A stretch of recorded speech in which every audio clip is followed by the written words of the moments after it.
எனக்கென ஒருவரும் இல்லாமல் போனாலும் உனக்கென நான் இருப்பேன்.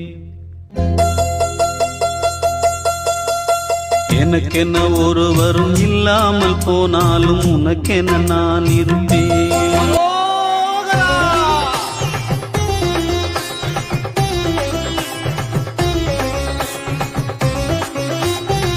முருகா, என் கஷ்டங்கள் எப்போதுதான் தீரும்?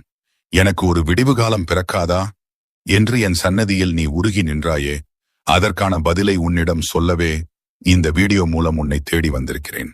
நீ செய்த தர்மமும் உன்னுடைய தூய்மையான பக்தியும் ஒருபோதும் வீண் போகாது. உன்னை சுற்றி இருப்பவர்கள் உன்னை புரிந்து